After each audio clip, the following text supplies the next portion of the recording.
So you just raised a point that Amma is a spiritual leader, and of course she is a spiritual leader and she is a humanitarian. And so you see that many foreigners are attracting to our culture.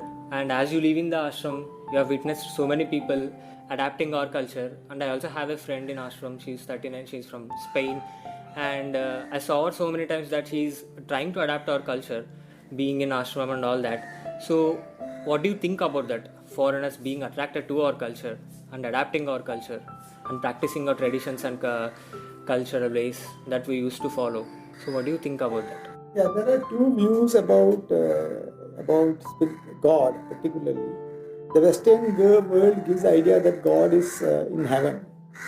The Indian idea of God is, God is within. Okay, so God is nothing but truth. God is nothing but your own self. But until you explore and experience that, God is hidden from you.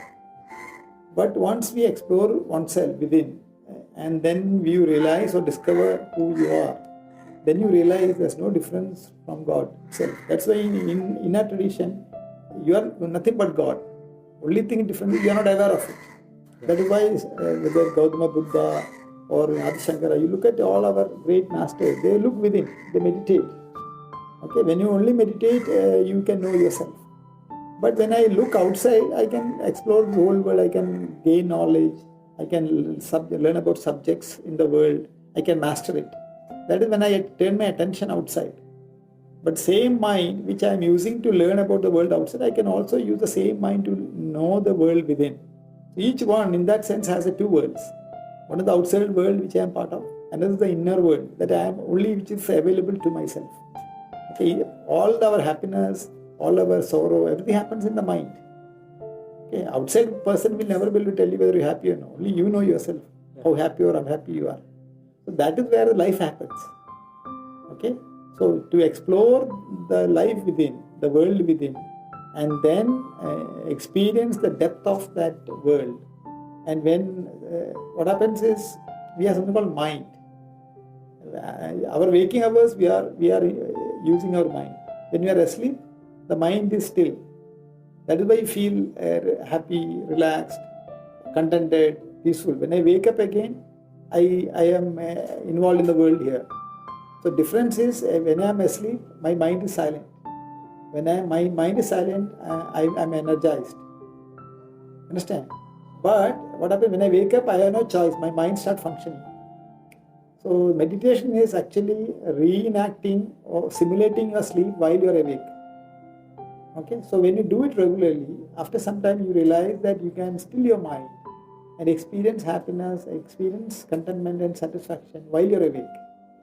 Okay, and then you start exploring the deeper. And when you do it, systematically, the whole Indian knowledge systems helps us to explore our mental horizons.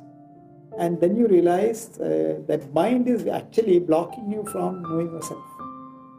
Okay, and all our masters say you still your mind, you silence your mind, you will get to see yourself. It's already there, but it's covered by a curtain.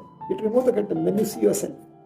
That is why my experience of who I am will be the same experience of another person sitting in Africa or Europe or United States, another part of the world.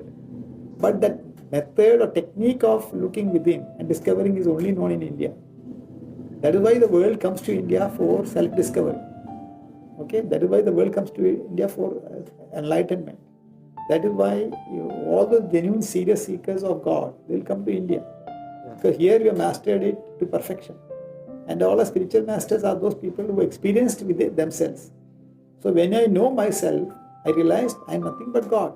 All the attributes that I give it to God, I can experience myself. Okay, all knowingness, all powerful, all prayer, all that attributes that we give to God, I can experience. That is, I am nothing but that. So Amma is a person like that, like great masters like Ramana Maharshi or Ramakrishna Paramahamsa, Swami Vivekananda. All those are the same great tradition of India. Amma is the stellar presence today in our midst. Okay, who can help us to know ourselves. That is the greatness of Amma.